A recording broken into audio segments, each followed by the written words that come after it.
حیرانگی کی بات ہے، پر رسول اللہ صلی اللہ علیہ وسلم تشریف لے آئے، پیدا ہوئے، آئے دنیا میں، وقت گزارا، تشریف بھی لے گئے، قوم ابھی اسی چکر میں ہے کہ حضور تشریف لائے، اور خوشی ہو رہی ہے کہ حضور تشریف لائے، آئے کس؟ آپ کو رسالت، یہ منصب، یہ شان اس لیے بخشا گیا ہے کہ آپ کی آمد پر جلوس نکالا جائے۔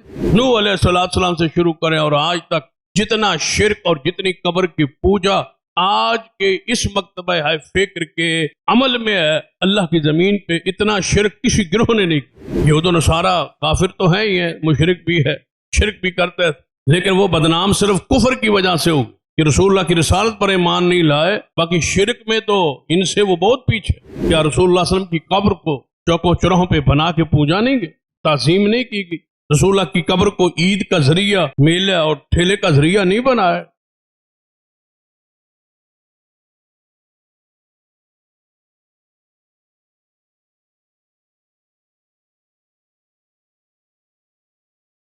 ان الحمد للہ نحمده ونستعینه ونستغفره ونعوذ باللہ من شرور انفسنا ومن سیئات اعمالنا من يهد الله فلا مضل له ومن يضلل فلا هادي له أشهد أن لا إله إلا الله وحده لا شريك له وأشهد أن محمدا عبده ورسوله أما بعد فإن خير الحديث كتاب الله وخير الهدي هدي محمد صلى الله عليه وآله وسلم وشر الأمور محدثاتها وكل محدثة بدعة وكل بدعة ضلالة أما بعد فأعوذ بالله السميع العليم من الشيطان الرجيم من همزه ونفخه ونفثه بسم الله الرحمن الرحيم وما أرسلناك إلا كافة للناس بشيرا ونذيرا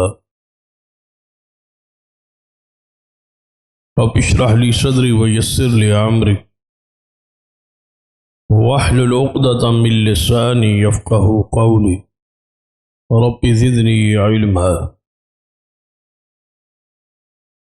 سبحان ربك رب العزة عما يصفون وسلام على المرسلين والحمد لله رب العالمين۔ حضرات،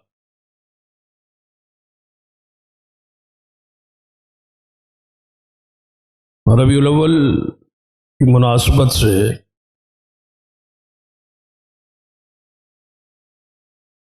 نبی رحمت صلی اللہ علیہ وسلم کی شان، مقام، عزت، عظمت، رفعت اور سیرت کے حوالے سے گزشتہ خطبہ میں کچھ باتیں بیان ہوں۔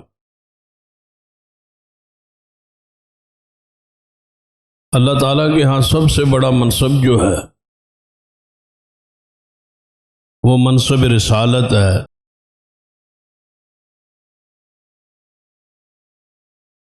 اس تو بڑا کوئی عہدہ اور منصب نہیں۔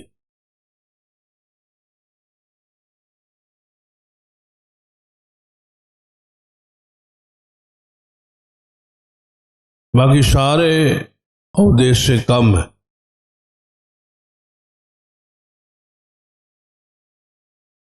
سب سے اونچا درجہ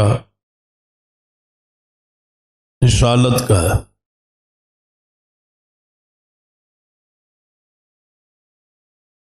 اور رسالت کے لیے چننا اور انتخاب اللہ کا حق ہے، جس کو چاہے منتخب کرے، جس کو چاہے رسالت سے نوازے۔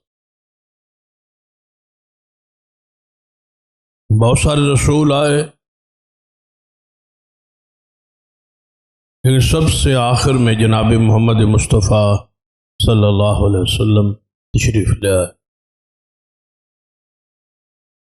آپ اللہ کے رسول ہیں۔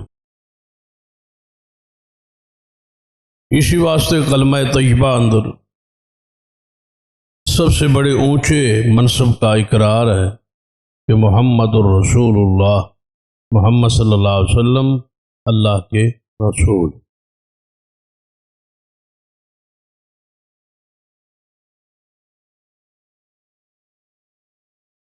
12 ربیع الاول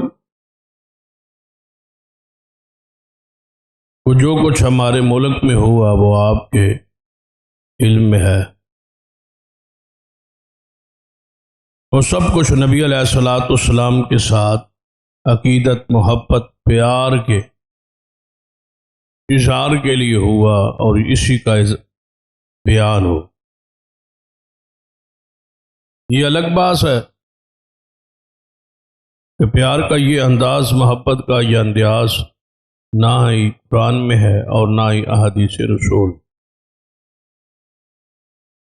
لیکن اس کے باوجود بعض لوگوں نے اس دن کو منایا اور خوب منایا اور اس کا چرچا کیا، اور جو کچھ ہوا کروڑوں ارب روپے اس پہ خرچ ہوئے۔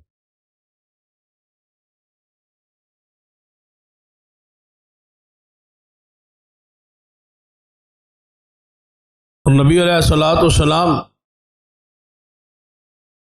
کی آمد کو، تشریف آوری کو مرحبا کہا گیا۔ بعض نے بلایا، بعض نے مرحبا کہا کہ آپ کی آمد مرحبا ہے، آپ تشریف لے آئے۔ لیکن حیرانگی اس بات پہ ہے کہ بلانے کے بعد اور آ جانے کے بعد ساری قوم اپنے آپ میں اپنے کاموں میں مصروف ہو گئی ہے، اور رسول اللہ صلی اللہ علیہ وسلم کو بلا کے بٹھا کے اب کوئی یہ نہیں کہنے والا کہ آپ کیوں تشریف لائے، اس لیے تشریف لائے۔ ویسے بھی عقلی طور پر بھی دیکھ لیں، غور کر لیں کہ مہمان تشریف لے آئے، اس کو بٹھانے کے بعد پوچھتے تو ہے نا آپ کس لیے تشریف لائے اور کیوں آئے، آنے کا مقصد کیا ہے۔ لیکن یہاں غالباً کوئی ایسا رواج نہیں، بلا کے بٹھا کے سارا آمد مرحبا کہہ گئے، اب قوم ساری اپنے اپنے کاموں میں مصروف۔ میں رسول اللہ صلی اللہ علیہ وسلم تشریف لے آئے، لیکن آئے کس لیے؟ قرآن پاک اس حوالے سے پڑھی کہ سرور کائنات محمد رسول اللہ صلی اللہ علیہ وسلم رسول کی حیثیت سے آئے، یہ سب سے اونچا درجہ ہے، اونچا منصب، اور اتنا بڑا درجہ اور اتنی بڑی شان کہ نبی علیہ الصلوۃ والسلام کی ذات اور درجات کیا ہیں کہ آپ امام الانبیاء، آپ رسولوں کے قائد، امام۔ نبی علیہ الصلوۃ والسلام نے اپنی شان خود بیان فرمائی، فرمایا قیامت والے دن میرے ہاتھ میں حمد کا جھنڈا ہوگا اور اس پر میں فخر نہیں کرتا، میں ساری آدم کی اولاد کا سردار ہوں گا لیکن میں اس پہ فخر نہیں کرتا، میں سارے رسولوں کا قائد ہوں گا لیکن میں اس پہ فخر نہیں کرتا، میں آدم کی ساری اولاد کا سردار ہوں لیکن میں اس پہ فخر نہیں کرتا، قیامت والے دن سارے انبیاء میرے جھنڈے کے نیچے ہوں گے لیکن میں اس پہ فخر نہیں کرتا۔ شان دیکھے، مقام دیکھے کہ آپ سارے جہانوں کے لیے رحمت، فضائل دیکھے، ورفعنا لک ذکرک کے مقام پر آپ فائز، لیکن کام دیکھ، ذمہ داری دیکھ، ڈیوٹی دیکھ کہ سب سے درجہ اونچا ہے، سب سے شان زیادہ ہے، لیکن مشن کیا ہے، ذمہ داری کیا ہے، ڈیوٹی کیا ہے۔ اگر شان سب سے زیادہ ہے تو پھر ذمہ داری بھی سب سے بڑی ہو، اور ذمہ داری کیا ہے؟ قرآن پاک کے الفاظ فرمایا رسلا مبشرین و منذرین، لِأَلَّا يَكُونَ لِلنَّاسِ عَلَى اللَّهِ حُجَّةٌ۔ اللہ تعالیٰ سارے رسولوں کو اس لیے بھیجتا ہے کہ جا کے وہ خوشخبریاں دیں اور لوگوں کو ڈرائے، تاکہ قیامت والے دن سارے مخلوق پر اللہ کی طرف سے حجت قائم ہو جائے۔ کوئی بندہ یہ نہیں کہہ سکتا مجھے تو ڈرانے والا سمجھانے والا کوئی نہیں آیا تھا، بلکہ قیامت والے دن اللہ تعالیٰ کی طرف سے پوچھا جائے گا الم یاتکم نذیر، تمہارے پاس کوئی نذیر نہیں آیا؟ الم یاتکم رسول من، کیا تمہارے پاس اللہ کی طرف سے رسول نہیں آئے؟ تمہارے پاس کوئی ڈرانے والا نہیں آیا؟ اللہ تعالیٰ کا یہ قانون ہی نہیں ہے کہ ڈرائے بغیر، حجت قائم کیے بغیر کسی کو عذاب، پہلے حجت قائم کرتا، رسولوں کو بھیجتا ہے، نبیوں کو بھیجتا ہے، اور وہ نبی اور رسول جا کے اپنی اپنی قوم کو ڈراتے ہیں، سمجھاتے ہیں، اور آخرت کے حوال سارا کچھ بیان کرتے۔ نبی علیہ الصلوۃ والسلام اتنے اونچے درجے پر ہو کے کام کیا ہے، ذمہ داری کیا ہے کہ آپ اللہ کے رسول ہیں، اللہ کی طرف سے پیغمبر ہیں، اللہ کی طرف سے قاصد ہیں، اللہ کی طرف سے ڈرانے والے اور ڈر سنانے والے اور خوشخبری اور بشارت دینے والے، اللہ کی طرف دعوت دینے والے، بلانے والے، جنت کی طرف بلانے والے اور جہنم سے ڈرانے والے ہیں محمد مصطفیٰ صلی اللہ علیہ وسلم۔ یہ آپ کی ذمہ داری، جتنا اونچا درجہ ہے ذمہ داری بھی اسی درجے، جتنی شان ہے۔ اب آپ دیکھیں یہ ڈرانا، یہ قوم کو سمجھانا، یہ واعظ کرنا، یہ تبلیغ کرنا، یہ علم پڑھنا اور پڑھانا، یہ خطبے دینا، سننا اور سنانا، یہ تقاریر کرنا اور واعظ کرنا، کتنا عظیم ہستیوں کا کام، یہ ان سے اونچا ہے ہی کوئی۔ اور وہ کون ہے؟ انبیاء اور رسول، ان کی یہ ذمہ داری، ان کا یہ کام ہے، ان کا یہ فریضہ ہے۔ قرآن پاک کے الفاظ وَمَا نُرْسِلُ الْمُرْسَلِينَ إِلَّا مُبَشِّرِينَ وَمُنذِرِينَ، کہ ہم صرف رسولوں کو بھیجتے ہی اس لیے ہے، ہمارے بھیجنے کا مقصد یہ ایک ہے کہ وہ جا کے خوشخبریاں دیں اور جہنم سے لوگوں کو ڈرائے۔ انبیاء کے آنے کا مقصد ہی تو کیا یہ ذمہ داری سرور کائنات محمد رسول اللہ صلی اللہ علیہ وسلم نے پوری نہیں کی؟ آپ نے پوری کی۔ آگے یہ ڈیوٹی اور ذمہ داری یہ ہم پہ چھوڑ، امت، صحابہ کرام تابعین پر، تابعین تبع تابعین پر، یہ سلسلہ اس وقت سے جاری ہے اور آج تک ہے اور یہ قیامت تک جاری رہے۔ انبیاء کی یہ ذمہ داری وَمَا أَرْسَلْنَاكَ إِلَّا كَافَّةً لِلنَّاسِ بَشِيرًا وَنَذِيرًا۔ یہ ایک بات میں آپ کو سمجھانے کی کوشش کر رہا ہوں کہ سب سے اونچا درجہ رسول رسالت کا ہے، اور سب سے بڑی ذمہ داری جو رسولوں کو دی گئی ہے، اتنی شان والوں کو ڈیوٹی کیا ہے کہ لوگوں کو واعظ کریں، دعوت۔ یہ کتنا بڑا کام ہو، یہ کتنی بڑی فضیلت ہو، یہ پروگرامز، یہ جلسے، یہ دعوت، یہ پروگرام، یہ تبلیغی پروگرام، یہ دروس، یہ خطبات، آج علماء اور اساتذہ اور واعظین و خطباء کی ذمہ داری، لیکن بنیادی طور پر اللہ نے سب سے بڑے عہدے رسالت کو کے لیے جن کو چنا، اللہ نے یہ ڈیوٹی اور ذمہ داری ان کی لگائی۔ ان کی ذمہ داری کو، ان کی طرف سے ملنے والے جو مقام اور درجہ ہے اور ذمہ داری ہے، جو ڈیوٹی ہے، اس کو آج خطباء اور علماء سنبھال کے بیٹھے۔ بنیادی طور پر یہ ذمہ داری رسولوں کی، رسولوں کے بعد اس امت کے علماء کو یہ نصیب ہوئی۔ یہ غور کریں کہ رسول اللہ تو آئے، لیکن آئے کس لیے؟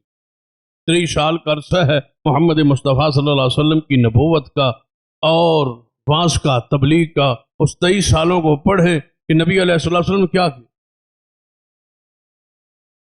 جس کے لیے آئے تھے اس کو سمجھ۔ ہاں تو گئے،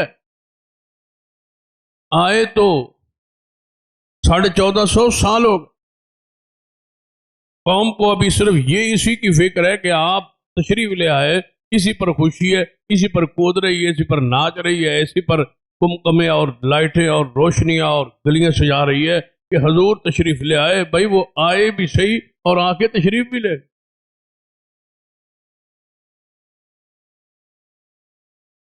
ایک مشہور ہے نا بات، لطیفے کی عطا کی ہوگی لیکن مشہور ہے، حقیقت بھی ہو سکتی کہ ماہ محرم تھا اور سارا ملک اور علاقے اور راستے بند، تو باہر سے کوئی مہمان ملک میں آیا، جہاز سے اترا اور ٹیکسی پر گاڑی پر سوار، وہ جس راستے سے جاتا وہ راستہ بند، ادھر سے گاڑی گھماتا دوسری طرف تو پھر راستہ بند۔ وہ حیران ہوا، پریشان ہوا کہ ملک کے بارے میں بہت کچھ سنا تھا اور دیکھنے کے لیے میں آ گیا ہوں، جس طرف جاتا ہوں راستے ہی بند۔ تو اس نے پوچھ لیا اپنی اس گاڑی کے ڈرائیور سے کہ راستے کیوں بند؟ اس نے کہا کہ محرم الحرام کا مہینہ ہے، اس وجہ سے۔ وہ بڑا حیران ہوا، کہتا محرم الحرام کا مہینہ ہے تو راستے کیوں بند؟ یہ تو سمجھ آ گئی کہ مہینہ محرم کا ہے، لیکن راستے کا بند ہونا یہ سمجھ نہیں آ۔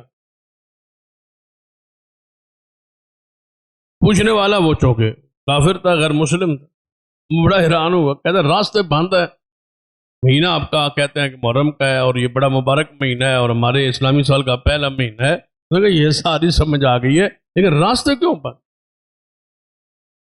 تو انہوں نے کہا ہمارے رسول صلی اللہ علیہ وسلم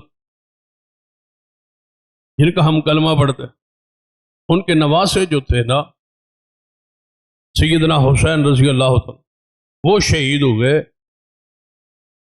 اس وجہ سے راستے بند۔ اس نے پھر حیرانگی سے پوچھا کہ ہمارے رسول کے نواسے شہید ہو گئے تو پھر راستے کیوں بند؟ انہوں نے کہا بس ہمارے نبی تھے اور ہمارے رسول تھے اور ان کے نواسے شہید ہو گئے تو راستے وہ شہید ہو گئے اور راستے بند۔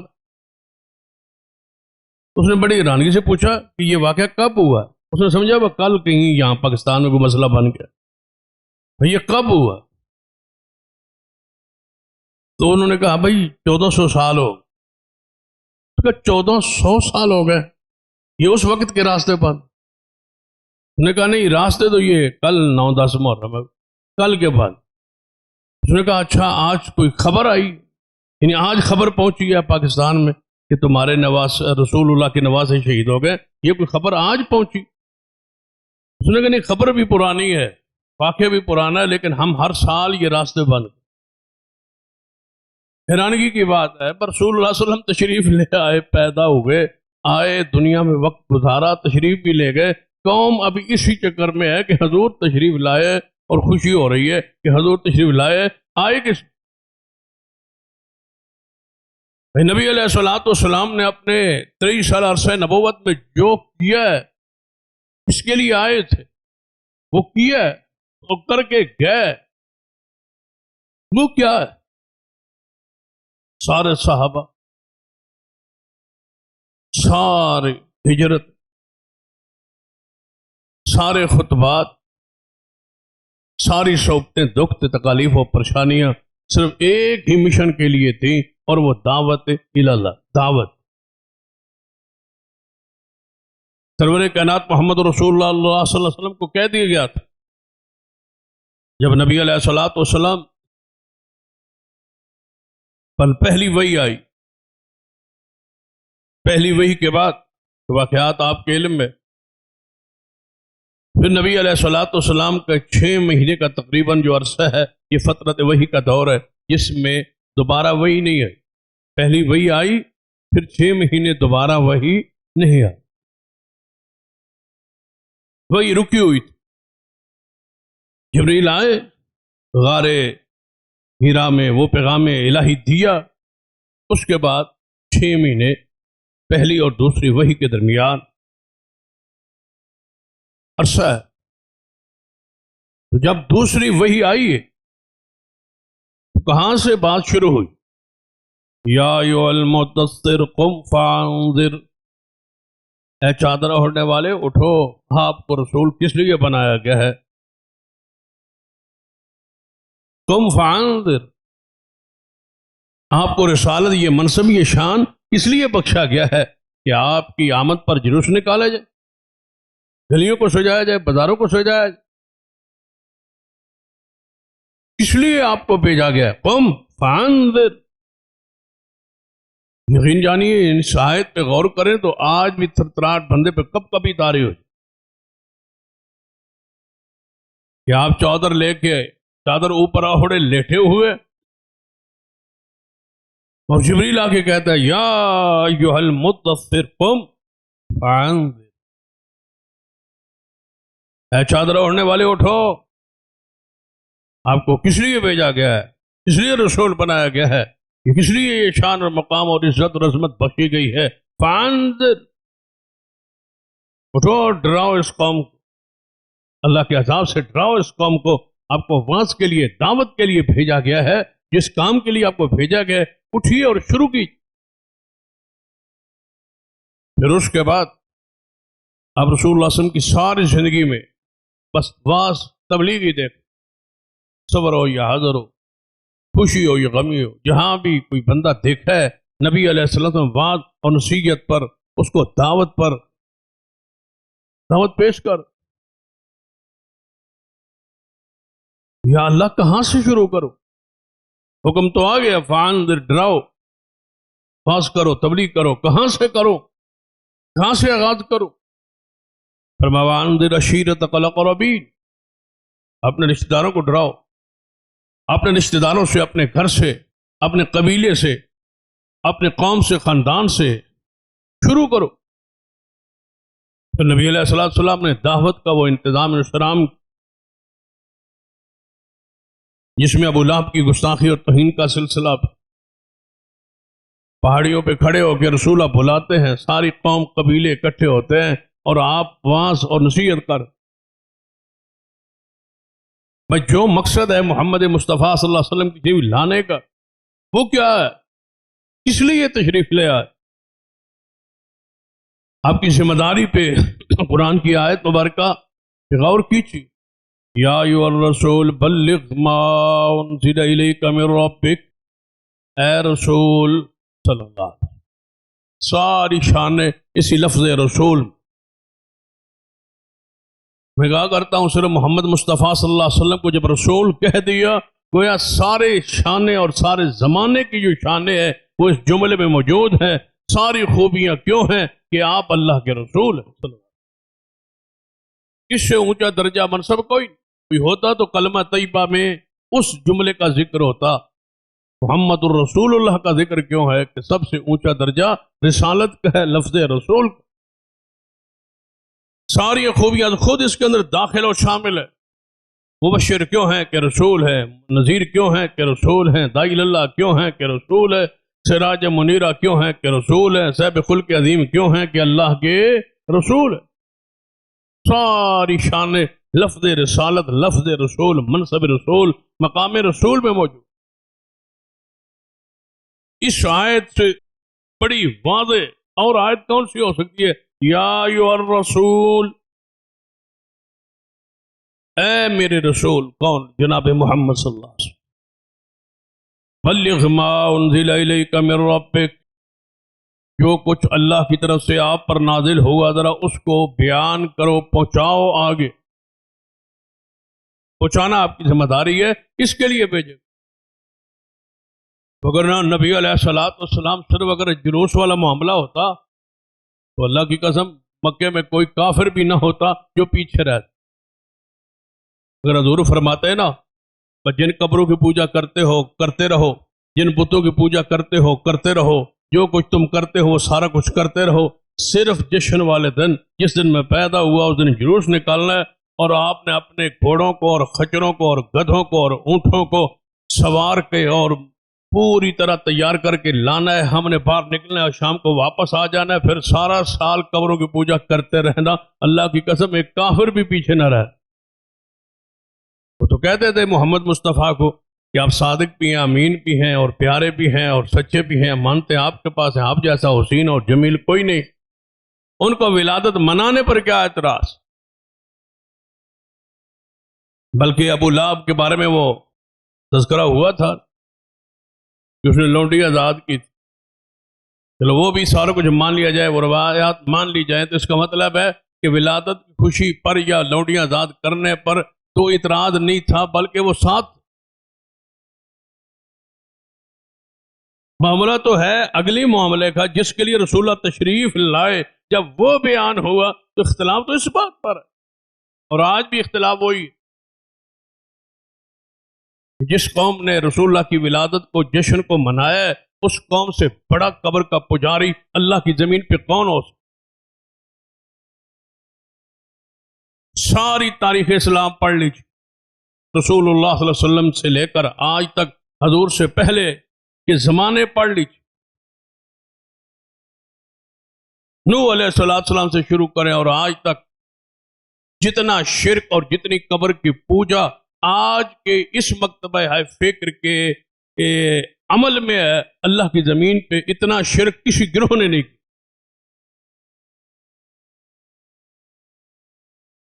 یہود و نصارہ کافر تو ہیں ہی ہیں، مشرک بھی ہے، شرک بھی کرتے ہیں، لیکن وہ بدنام صرف کفر کی وجہ سے ہو کہ رسول اللہ کی رسالت پر ایمان نہیں لائے، باقی شرک میں تو ان سے وہ بہت پیچھے۔ وہ گندے تب ہے، کافر تب ہے کہ ایمان نہیں لائے محمد مصطفیٰ کی رسالت پر، ایمان لے آتے اور قبر کی پوجا کرتے رہتے تو انہیں پوری جفی پانی تھی باسی کا پھرا بھائی بھائی۔ کوئی اختلاف نہیں ہے آپ کو اور ہمارا، وہ کلمہ پڑھ لیتے اور جو کچھ کرنا چاہتے تھے وہ کرتے رہتے۔ اذا مات فیہم الرجل الصالح بنوا علی قبرہ مسجدا، یہ کرتے رہتے۔ اتخذوا قبور انبیاء مساجدا، یہ سب کچھ وہ کرتے رہتے، کلمہ پڑھ کے کرتے رہتے۔ تو یہ ساتھ جرم ان سے یہ ہوا، قصور یہ ہے کہ کلمہ پڑھے بغیر یہ عیسائی یہودی رہنے کے ساتھ ساتھ وہ شرک کرتے اور یہ کلمہ پڑھ کے کرتے۔ کیا رسول اللہ صلی اللہ علیہ وسلم کی قبر کو چوکوں چوراہوں پہ بنا کے پوجا نہیں گئے، تعظیم نہیں کی گئی؟ رسول اللہ کی قبر کو عید کا ذریعہ، میلہ اور ٹھیلے کا ذریعہ نہیں بنایا، جس لیے آپ آئے تھے سراسر اس مشن سے تو آپ بالکل الگ ہیں، ہٹے ہوئے، اور جشن منا کے اور دن یاد کر کے اور منا کے خاموش ہے، پتہ ہی نہیں ہے کہ حضور کو بلایا تھا، حضور تشریف لائے ہیں۔ اب حضور سے پوچھے نا کہ حضور کس لیے آئے،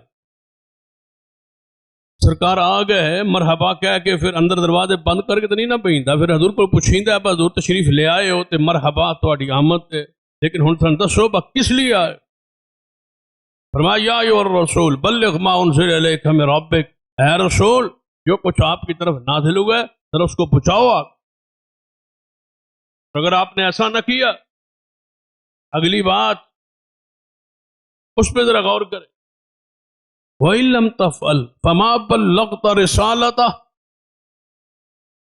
اگر آپ نے ایسا نہ کیا، اگر آپ نے جو کچھ آپ کی طرف آیا نہ پہنچایا اور دین کی دعوت نہ دی، فما بلغت رسالتہ، آپ نے اپنے رسول ہونے کا حق ادا نہیں۔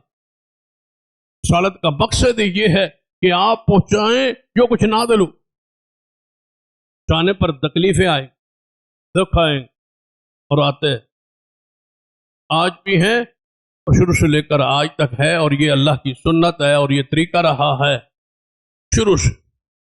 جب بھی خالص دین کسی نے پہنچایا ہے اس کو مارے پڑیے، اس کو دکھ اٹھانے پڑے، اس کو اپنے اور پرایوں کا غم سہنا پڑا، یہ طریقہ آ رہا۔ لیکن ہو دعوت خالص، خالص نہ ہو، بندوں کے لوگوں کے ماتھے کی تیوریاں دیکھ کے، حالات کے ساتھ، معاملات کے ساتھ چل کے ان کے مطابق واعظ نصیحت کیا، جس مکتبے کے لوگ ہوں، جس ذہن کے لوگ ہوں، جس ذہن کا مجمع ہو، اسی انداز میں بندہ ڈھال، اسی رنگ میں رنگا اپنے آپ کو رنگ کے بیان کر، پھر کس نے ناراض ہو؟